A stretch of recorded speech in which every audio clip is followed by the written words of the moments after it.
오늘은 부활주일입니다. 우리 부활의 기쁨으로 옆에 있는 분들 함께 예수님 부활하셨습니다. 함께 좀 인사 나눠주시면 좋겠습니다. 예수님 부활하셨습니다. 부활하신 주님의 기쁨 또 주님의 능력이 여러분 모두에게 임하시기를 주님의 이름으로 축복합니다. 부활주일 되면은 늘 성경에 나오는 몇몇 본문이 있고 그 중에 단골로 나오는 분이 오늘 함께 읽으신 누가복음 24장 엠마오 두 제자라는 분이 부활절의 단골 손님이셔요. 한번 그림으로 우리 단골 손님을 모시겠습니다. 누가 그린 그림인지는 잘 모르겠지만 이 명화 있죠. 지금 세 사람이 어디론가 쭉 가고 있는데 이것은 엠마오 두 제자를 그림으로 그린 거고요. 가운데 하얀 옷을 입은 분은 부활하신 예수님을 나타냅니다. 오늘 성경 말씀 보시면은 글로바라는 한 사람과 또 한 사람이 예루살렘에 머물다가 예수님 부활했다는 소식은 들었어요.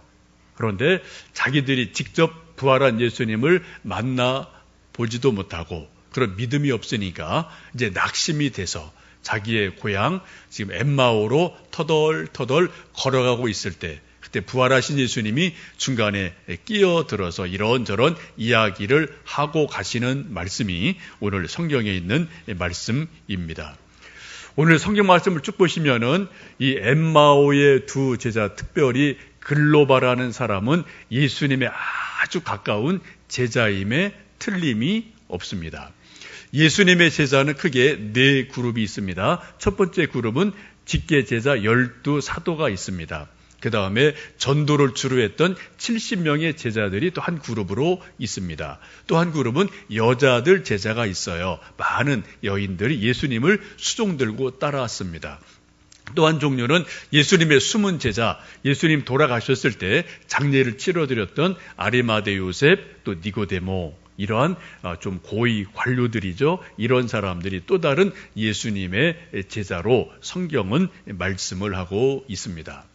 오늘 함께 읽으신 말씀을 쭉 보시면은 예수님 금요일 날 십자가 달려 돌아가시고 어제 무덤 속에 계셨고 안식일이 끝나고 오늘 새벽 이른 새벽에 여인들이 예수님의 무덤에 가서 예수님 시신에 향유를 부어 드리려고 몇몇 여인들이 이제 무덤을 가게 됩니다. 그때 무덤이 돌문이 열리고 예수님 시체는 사라지고 그리고 빈 무덤을 발견을 합니다. 대신 누굴 만나나요? 천사들을 만나서 천사로부터 예수님이 부활하셨다. 여기 계시지 않는다라는 천사의 메시지를 여인들이 직접 듣습니다. 그리고 놀라서 다시 제자들 숨어있는 곳으로 돌아와서 이 긴급한 상황을 보고를 해요. 이 소식을 들은 베드로와 야고보 두 제자가 달려가서 예수님 무덤을 가보니까 이 여인들 말처럼 무덤 문이 열려있고 빈 무덤이고 예수님 시체는 없어지고 그런 상황을 발견을 합니다. 두 제자가 여인들의 말을 듣고 현장을 답사를 합니다. 팩트를 체크해요. 사실인지를 확인을 하게 됩니다. 그러나 부활하신 예수님은 만나지 못하고 빈 무덤만 보고 다시 제자들이 있는 곳으로 들어와서 자기들끼리 궁금해하고 두려워하면서 숨어 있던 것이 오늘 하루 쭉 되어지는 제자들의 일과입니다.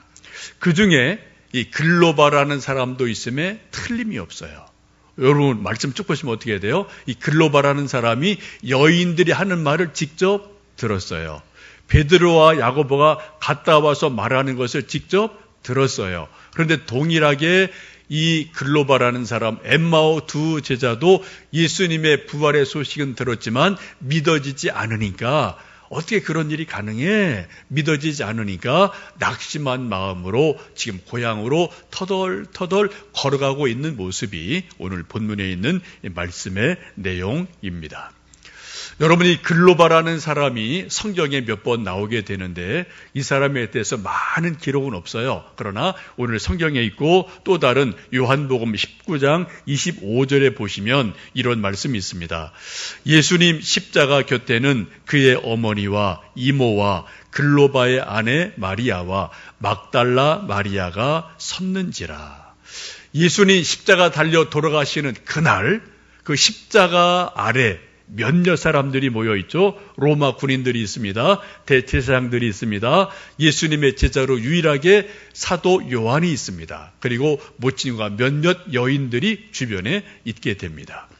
그런데 요한복음 19장 말씀 보시면 십자가 아래 있던 사람이 누구라고요? 특별하게 네 사람의 여인을 분명하게 말씀합니다. 모친 마리아, 예수님의 이모 되시는 분, 그리고 또 하나가 오늘 본문에 나오는 글로바라는 사람의 아내 마리아, 또 한 사람이 막달라 마리아. 마리아라는 이름이 성경 보면 아주 많아요. 그때는 흔한 이름으로 보여집니다. 어쨌든 글로바의 아내 마리아가 예수님의 십자가 아래 가까이 예수님의 모친과 함께 있었다. 이 말씀을 보면 이 글로바 부부가 예수님의 가까운 제자임에 틀림이 없습니다. 부부로 예수님을 섬겼던 제자예요. 70명의 제자 중에 틀림이 없습니다. 70인의 제자 중에도 리더 그룹에 속하는 그러한 사람임에 틀림이 없습니다. 여러분 성경 보시면은 부부가 예수님을 잘 섬겼던 분들이 있어요. 사도행전 가시면은 브리스길라와 아굴라라는 사람이 나옵니다. 이분들은 예수님을 직접 본 사람 아니죠. 그 뒤에 나오는 분들이에요. 그런데 글로바와 그의 아내 마리아는 예수님을 직접 본 분들이에요. 예수님 십자가 아래까지 갔던 사람들이에요. 대단한 믿음의 사람들이죠. 여러분 이 시간 우리 부부로 나오시는 분들은 글로바와 그의 아내 마리아 같이 주님을 가까이 섬기는 그러한 은혜가 있기를 주님의 이름으로 축복합니다. 여러분 성경 말씀 보시면 시편에 그런 말씀이 있어요. 여호와 하나님을 가까이 하는 것이 복이다. 이게 복이에요. 세상은 돈을 가까이 함이 복이다. 권력을 가까이 함이 복이다. 라고 세상은 말하지만 성경은 분명히 말씀하기를 하나님을 가까이 함이 복이다. 예수님을 가까이 하는 것이 복이다. 십자가를 가까이 하는 것이 복이다라고 분명히 말씀하고 있습니다. 여러분 우리 모두 다 세상 것도 필요할 때 있지만 무엇보다 하나님을 가까이 하고요. 십자가를 가까이 하고요. 예수님을 가까이 하는 그런 복을 누리시기를 주님의 이름으로 축복합니다. 이 글로바가 이처럼 예수님 가까이 있는 제자임에도 불구하고 직접 부활하신 예수님을 만나보지를 못했으니까 그런 일이 어떻게 있어? 이건 말이 안 되지. 라고 믿음이 없기 때문에 낙심을 해서 지금 또 한 사람과 함께 엠마오로 터덜터덜 낙향을 하고 있을 그때 예수님이 중간에 부활한 예수님이 함께 걸어가시게 됩니다. 그러나 이 두 사람이 예수님을 알아채지를 못해요. 그 이유를 16절에 보시면 그들의 눈이 가리어졌더라 라고 말합니다. 여러분 우리가 눈이 이렇게 떠 있지만 눈 떠 있다고 다 보는 거 아니에요. 그죠? 지금 이 예배실 안에 공기 가득합니다. 여러분 공기 보이시나요? 여기 먼지 꽤 많을 겁니다. 여러분 눈에 먼지 보이시나요? 안 보여요. 여러분 귀에 지금 소리가 들리지만 여러분 눈에 소리가 들리시나요? 안 보입니다. 우리 눈을 뜨고 있지만 우리가 보지 못하는 것들이 너무나 많이 있어요. 많은 과학자들 말하는 것처럼 우리 눈이 가시적으로 보는 것보다 우리 눈이 못 보는 것이 훨씬 더 많습니다. 그렇죠? 그리고 우리 눈이 안 보이는 것이 없다. 그럼 그 사람 참 무지한 사람임에 틀림이 없어요. 지금 영적인 눈이 가리어 있으니까 엠마오 두 제자가 부활하신 예수님이 같이 옆에 있음에도 불구하고 알아채지를 못합니다. 여러분 보는 눈이 복입니다. 이 세상 것도 잘 보는 눈이 복된 눈이고요. 그리고 또 영적인 눈이 열려서 예수님을 알아채고 보는 것은 복임에 틀림이 없습니다. 지금 예수님과 엠마오 두 제자가 길을 계속 걸어가다가 하나의 결정적인 그런 시간이 이 두 사람에게 일어납니다. 이 엠마오 두 제자가 예수님의 부활하신 모습을 알아채는 결정적인 중요한 그 타이밍이 28절, 29절에 이렇게 말씀합니다. 우리 28절, 29절 같이 읽어보실까요? 그들이 가는 마을에 가까이 가매 예수는 더 가려 하는 것 같이 하시니 그들이 강권하여 이르되 우리와 함께 유하사이다. 때가 저물어 가고 날이 이미 기울었나이다 하니 이에 그들과 함께 유하러 들어가시니라. 이제 25리길을 계속 걸어가는 가운데 어느새 해가 졌어요. 또 다리도 좀 아픕니다. 이제 엠마오 마을까지 거의 다 왔어요. 그래서 이제 두 사람은 엠마오 마을에 머물면 돼요. 마을에 들어가면 됩니다. 그런데 같이 가던 예수님이 그 마을에 머물 기색을 갖지 아니하시고 계속 더 걸어가시려고 그래요. 그런 분위기가 그런 거죠. 그때 어떻게 했어요? 이 두 제자가 예수님을 강권하여 이미 해가 졌습니다. 날이 어두워졌습니다. 또 다리도 아프고요. 배도 고픕니다. 우리 좀 이 마을에서 유하고 가시죠. 라고 두 제자가 예수님을 강권했다라고 오늘 성경은 말씀합니다. 오늘 제가 드리고 싶은 말씀의 포인트가 이거예요. 두 제자가 예수님을 강권했다. 그래서 예수님이 더 가시려고 했는데 그래서 두 사람의 강권에 못 이겨서 그 마을에 머물러 유하시고 함께 떡을 드시고 축사하실 때 그때 두 제자 눈이 반짝 띄어져서 부활하신 예수님이구나. 이것을 알아보는 일이 일어나게 됩니다. 여러분, 두 제자가 예수님을 강권했습니다. 어떻게 강권했을까요? 여러분 상상력을 좀 동원해 보시면 좋겠어요.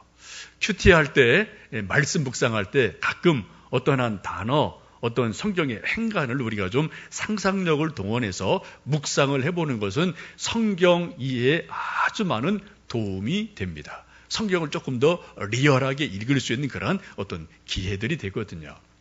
여러분, 두 제자가 예수님이 가운데 서시죠? 대부분 걸어갈 때도 어른이 가운데 서요. 그렇죠?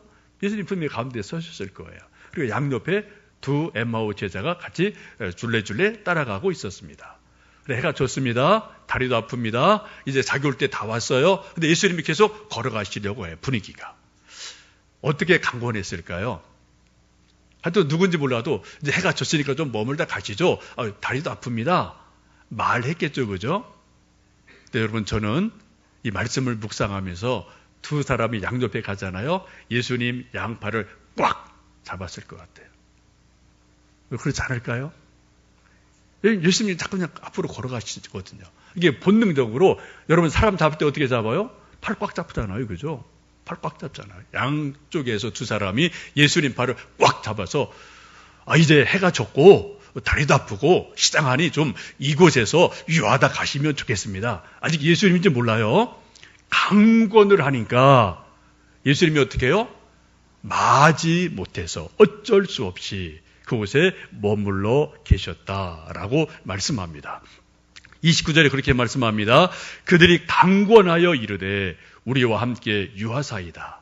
때가 저물어가고 날이 이미 기울었나이다 하니 이에 그들과 함께 유하러 들어가시니라. 우리 한국 사람들은 적어도 3-4번을 해야지 진심이 조금 나와요. 오후 2시쯤 됐을 때 좀 늦게 두고 사람 만나면은 점심 드셨어요? 우리는 예의 바른 민족이기 때문에 먹었습니다. 안 먹었어도. 이렇게 하는 게 우리가 일반적인 말이죠. 진짜 드셨어요? 그럼 예, 먹었어요. 좀 이렇게 약간 애매하게 말하죠. 세 번째 확실하게 물으면 사실은 안 먹었어요. 이게 우리들이 하는 말의 어떤 그런 태도 아닙니까? 지금 예수님도 강권하시니까 어떻게 해요? 제자와 함께, 두 제자와 함께 엠마오에 머물러 계시면서 떡을 드시고 떡 드실 때 예수님이 축사하셔요. 이 글로바가 예수님 축사하시는 것을 봤을까요? 못 봤을까요? 그 전에 봤죠. 그죠? 특별히 봤어요. 분명합니다.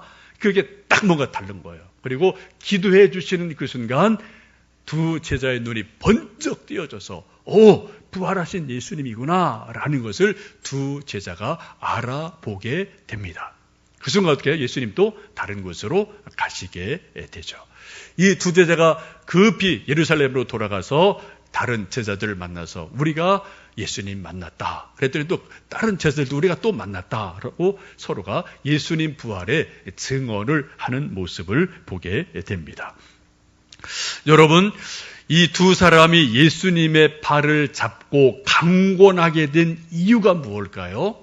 그 이유가 오늘 본문 말씀 가운데 힌트로 주어져 있습니다. 32절 말씀 함께 성경 읽습니다. 32절입니다.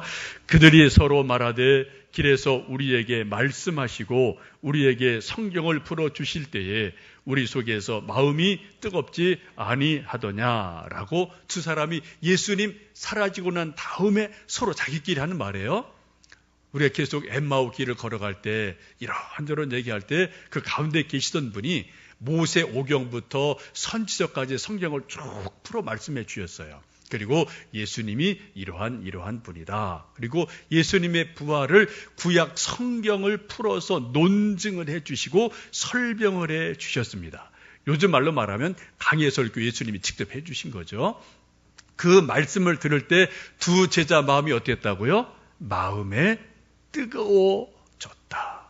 마음에 뜨거움이 생겼다. 라고 두 제자가 말합니다. 마음에 뜨거움이 생겼으니까 지금 예수님 막 가시려고 하는데 조금 더 듣고 싶은 게 뭐가 있는 거예요. 그죠? 마음에 뜨거움이 없었으면은 그냥 예수님 그냥 걸어가실 때 안녕히 가세요. 사요나라 하고 그냥 가시면 끝나고 그냥 남으면 끝나는 거예요. 그런데 예수님 말씀을 들을 때 두 제자 마음 속에 뜨거움이 있었어요. 감동이 있었어요. 여러분, 성경 말씀 개인적으로 읽으실 때, 큐티 하실 때, 또 성경 공부하고 순나눔 하실 때, 또 여러분 어느 교회든 목사가 설교할 때, 혹은 방송으로 설교를 들으실 때, 1년에 가끔 한두 번, 두세 번, 어쩌면 뭐 그 이상. 여러분, 성경 읽고 말씀을 설교를 듣는 가운데 마음이 뜨거워질 때가 있습니다. 가끔 여러분 그런 일이 있으시죠? 여러분 그 사람은 복된 사람이에요. 하나님의 말씀을 읽을 때, 하나님 말씀을 전하고 들을 때 마음에 뜨거움이 있다. 하나님의 은혜가 그때 임하는 시간입니다. 하나님 말씀이 역사하는 시간이에요. 근데 아무리 성경 읽어도 글씨만 읽는다. 그냥 책자만 넘긴다. 큐티할 때 그냥 종이만 계속 넘긴다. 설교할 때 계속 소리는 왔다 갔다 하는데 뭔지 모르겠다. 라고 마음이 차가워지면 여러분, 그 속에는 하나님의 은혜가 역사할 수가 없습니다. 하나님이 역사하시는 가장 좋은 현상이 뭐냐? 우리 마음에 뜨거움이 생기는 거예요. 우리 마음에 뜨거움이 생기는 거예요. 여러분, 살아있는 모든 것은 뜨겁습니다. 온기가 있습니다. 그러나 죽어있는 모든 것은 차갑습니다. 그렇죠? 우리 믿음이 살아있다면 우리 마음에 뜨거움이 가끔 있으셔야 돼요. 여러분, 죽어있는 모든 것은 다 차가워요. 저는 목사이기 때문에 장례를 많이 치르죠. 여러분, 장례 치를 때, 이제 입관할 때 저희들 이제 이마에 손을 대고 기도하고 또 이렇게 가지고 다 이렇게 이런 것들이 있는데, 물론 요즘은 다 이제 병원에 계시니까 냉동 쪽에 계시니까 좀 차갑습니다만 임종하시는 분들 저도 직접 보고 또 이렇게 해봤죠. 보면은 이 온기가 딱 식어요. 온기가 딱 식어요. 이미 세상을 떠나신 거죠. 여러분, 살아있는 모든 것은 뜨거움이 있어요. 지금 두 제자의 마음속에 예수님 말씀을 듣는 가운데 뜨거움이 있었다라고 본인들이 서로 이야기를 하고 있습니다. 요한계시록에 보시면 라오디 교회를 설명하시는데 이 교회 특징이 뭔가요? 말씀하기를 차지도 않고 뜨겁지도 않다. 미지근하다. 차든지 뜨거웠으면 좋겠다. 내가 내 입에서 토하여 내찌리라 라고 말씀하시면서 뜨거워지기를 권면하고 있습니다. 여러분, 주님의 말씀 읽으실 때, 기도할 때, 말씀 들으실 때 여러분 마음에 뜨거움이 임하는 은혜가 있기를 주님의 이름으로 축복합니다. 그리고 뜨거움을 갈망하셔야 돼요. 우리가 인생을 살 때도 소위 성공적인 인생을 사는 사람과 그렇지 않은 사람의 결정적인 차이가 뭡니까? 열정이에요. 뜨거움이에요. 공부를 해도 공 하나를 차도 또 밥을 먹어도 또 놀러 가도 좀 열정적인 사람은 거기서 뭔가를 얻어요. 배워가거든요. 그런데 그냥 시간 때우는 사람은 별 다른 일이 진보가 결코 없습니다. 여러분, 컵라면 하나를 맛있게 먹으려고 해도 펄펄 끓는 물을 부셔야 돼요. 미지근한 물 보면은 이게 라면인지 뭔지 이거 먹어야 되나 버려야 되나 참 애매한 일들이 있지 않습니까? 가끔 여러분 급할 때 그런 경우 마시잖아요. 급하게 컵라면 했는데 물이 좀 들끓어서 그냥 급하게 붓는데 이게 익질 않거든요. 맛이 없거든요. 여러분, 우리 인생을 성공적으로 사는 가장 중요한 일 중에 하나가 뜨거움이에요. 열정입니다. 우리 신앙 역시 마찬가지인 줄 압니다. 엠마오 두 제자의 마음속에 하나님 말씀을 들을 때 뜨거움이 생겼어요. 그래서 예수님을 강권했습니다. 예수님을 붙잡았거든요. 그 다음에 부활하신 예수님을 만나는 놀라운 은혜를 경험하게 됩니다. 여러분, 우리 마음속에 강건함이 있기를 늘 기도하시고요. 또 뜨거움이 있기를 사모하시고 기도하시는 우리 모두 되기를 주님의 이름으로 축복합니다. 흔히들 그런 말 하죠. 우리 인생에는 3번의 기회가 있다. 뭐 그런 말 어른들 늘 하시는데 뭐 그런 것 같습니다. 여러분 3번의 기회 중에 뭐 한두 개 잡으신 거 있고 3번 다 잡으신 거 있고 뭐 놓친 것도 있으시고 저도 역시 마찬가지입니다. 이 시간과 기회를 나타내는 헬라어가 3가지가 있어요. 하나는 크로노스라는 단어인데 이것은 물리적인 시간을 말합니다. 지금 2019년 4월 21일 오전 11시 40분. 이건 물리적인 시계적인 시간을 우리는 크로노스다라고 말하죠. 그 다음에 결정적인 의미가 있고 중요한 시간을 카이로스라고 말을 해요. 아주 중요한 결정적인 시간. 이게 카이로스입니다. 또 하나는 플레로라는 시간이 있어요. 이거는 완성된 시간이에요. 완전하게 완성된, 100% 완성된 시간. 이것을 플레로라고 말하는데 성경 신약에 이 3가지 단어가 다 이렇게 쓰여지고 있기도 합니다. 여러분에게 그림 하나를 좀 보여드립니다. 카이로스라는 신은 그리스 로마 신화에 나오는 이제 신 이름이기도 하죠. 시간의 신, 기회의 신이라고도 알려져 있습니다. 여러분 저것을 잘 보시면은 어깨에 날개가 있어요. 이 발 뒤꿈치에도 날개가 있습니다. 시간은 기회는 쏜살같이 날아간다는 거예요. 그래서 엄청나게 빠르죠. 벌써 여러분 50년이 되고 70년이 되고 30년이 되고 우리 세월이 그렇게 쏜살같이 흘러가 버리고 날아가 버렸어요. 시간은 기회는 엄청나게 빠르게 날아간다. 그래서 빨리 딱 그 순간 잡아야 되죠. 근데 저 머리를 잘 보시면 머리 앞에는 머리가 상당히 많이 나 있습니다. 앞에. 기회가 딱 다가올 때 이것이 기회구나라고 알아채면 그 순간에 딱 앞에서 잡으셔야 된다는 거예요. 기회가 딱 지나가고 나면은 뒤에 머리는 완전히 대머리로 되어 있습니다. 머리털이 하나도 없기 때문에 아무리 힘을 써도 기회가 지나가고 다음에는 기회를 결코 잡을 수가 없어요. 이게 카이로스예요. 여러분 버스 지나가고 나면은 아무리 손 흔들고 소리쳐도 버스 다시 돌아오지 않습니다. 그냥 끝나는 거예요. 이게 바로 카이로스라는 기회를 말하고 있습니다. 여러분 지금까지 인생을 사시면서 그때 그거 확실하게 했어야 되는데 그때 그거 내가 조금 무리 돼도 샀어야 되는데 여러분 안산 땅 많으시죠? 저기 안산에 가면은 안산 땅이 아주 많습니다. 안산 땅. 저도 그때 그 땅을 딱 샀어야 되는데 그 아쉬움 여러분 있으시죠? 그죠? 그때 그 일 확실하게 마무리 졌어야 되는데 여러분 그런 거 아쉬움 우리 없는 사람이 누가 있어요? 다 우리는 지금 아쉬움 속에 살아요. 왜요? 그게 그때 기회인 줄을 몰랐어요.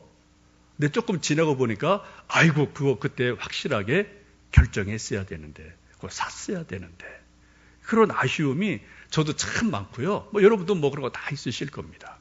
여러분 기회는 한 번 지나간 것은 다시 그 기회는 결코 돌아오지 않습니다. 또 다른 기회가 오겠지만 그 기회는 결코 돌아오지를 않아요. 그래서 우리가 기회가 오면 어떻게 해요?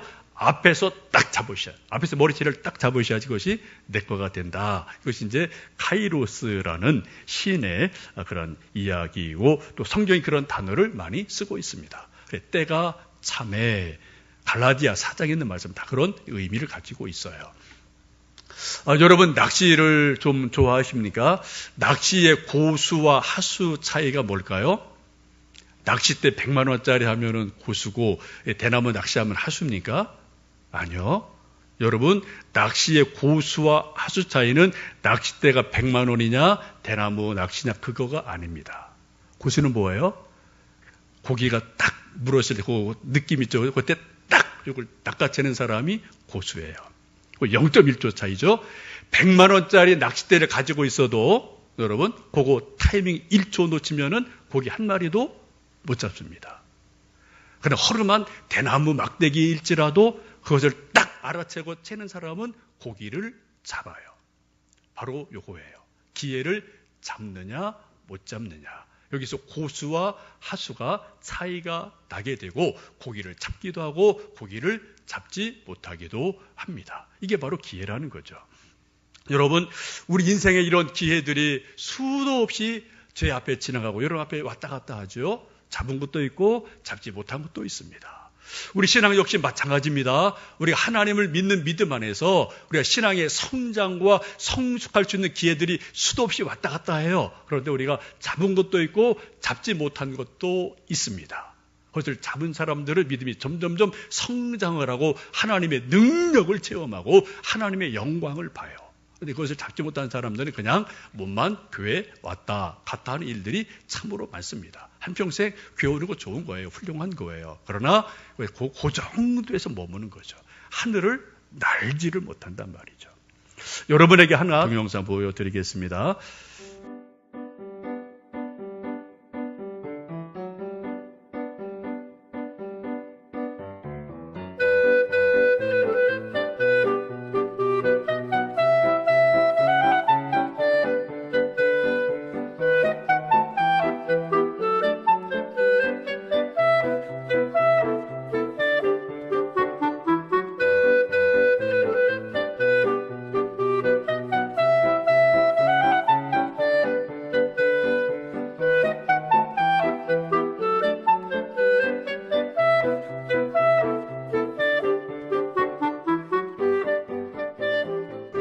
어느 고기인지 정말 대단한 물고기죠.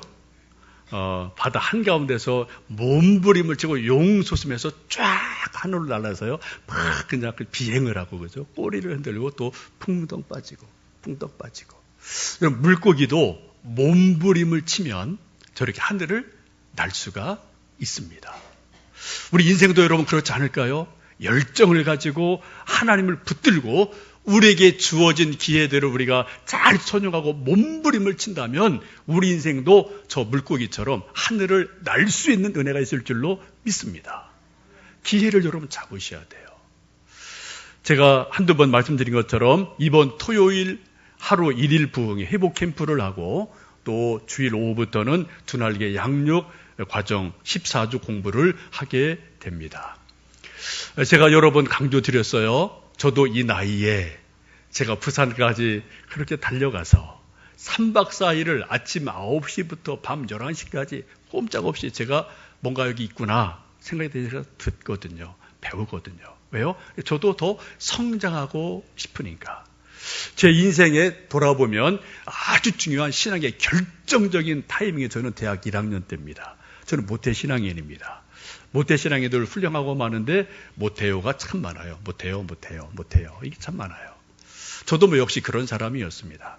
근데 대학 1학년 들어가서 과 1년 선배한테 꽉 잡혔어요. 교회 다니는 거 알고 여기 몇몇 사람 이렇게 딱 지키고 있다가 그냥 잡아가서 하여튼 이제 같이 가자 해서 하여튼 핑계대고 도망간 적도 있고 이제 어쩔 수 없이 끌려간 적도 있는데 제가 10월 1일 그 선배한테 끌려가서 로마서 1장 말씀을 듣다가 제가 구원의 확신을 깨닫고 알았습니다. 의인은 오직 믿음으로 말미암아 살리람과 같으니라. 그 말씀 제가 말씀 듣다가 제가 깨닫고 제가 구원의 확신이 있고 그부터는 그 문제는 완전하게 해결됐어요. 또 한 번은 겨울 방학 때 이제 모임에 이제 안 가니까 어느 날 갑자기 눈 오는 날 선배가 저희 집에 찾아와서 습격을 저를 했어요.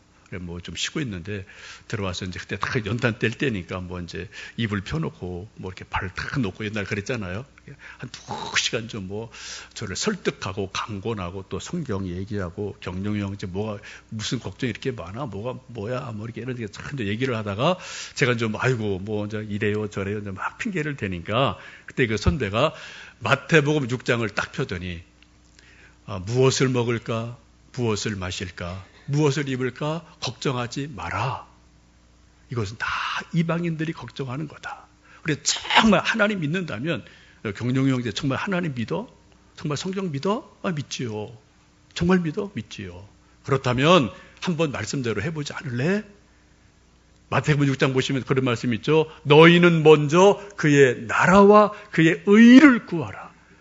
그리하면 이 모든 것을 너희에게 더하신다. 뭐 이 말씀 믿어보지 않을래?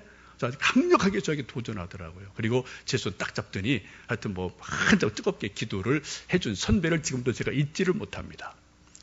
여러분 제가 그 2번의 사건 때문에 지금 제가 이 자리에 있습니다. 그때 그것을 비껴갔다라면 저는 또 다른 모습으로 지금 세상을 살고 있을 겁니다. 여러분 기회는 늘 우리에게 오는 것이 아닙니다. 하나님의 때가 있어요. 카이로스가 있어요. 이제 이번 토요일부터 시작하는 회복 캠프 1일 부흥에 여러분 모두 참석해 주시기를 간곡하게 부탁하고 강권해서 부탁을 드립니다. 함께 찬송하고 구름 모임하고 제가 말씀 전하고 기도하고 이렇게 계속 반복이 돼요. 그리고 토요일 날 1시 반부터 2시간 정도 14주 7월 말까지 양육 과정 함께 말씀 공부를 합니다. 저도 가서 배우고 제가 은혜가 되고 도전이 돼요. 잠자던 나의 영혼이 또 일어나는 것을 제가 깨닫습니다. 여기 계신 모든 분들 먼저 그의 나라와 그의 의를 구하는 마음으로 한번 이번에 저렇게 목사가 자꾸 강조하는 도대체 왜 그래? 하여튼 그런 궁금증도 있고 또 뭐 또 다른 마음도 있으시겠지만 어쨌든 여러분 먼저 그의 나라와 그의 의를 구하는 말씀을 붙들고 강권하시고 서로 강권하셔서 함께 말씀 공부하면서 하나님의 나라로 날아오르는 우리가 되기를 축복합니다. 여러분 저 물고기도 몸부림을 치고 하니까 하늘을 날더라고요. 그렇죠? 하늘을 날아요. 우리도 한번 영적으로 하늘을 날고 싶은 마음이 여러분 있지 않으십니까? 함께 합력해서 서로 권면해 주시고 서로 격려해 주셔서 강권하셔서 함께 동참하심으로 오늘 이 엠마오 두 제자가 강권함으로 예수님 부활하신 모습을 보게 돼요. 그리고 부활의 영광을 봅니다. 이러한 은혜가 우리 모두에게 있기를 주님의 이름으로 축복합니다.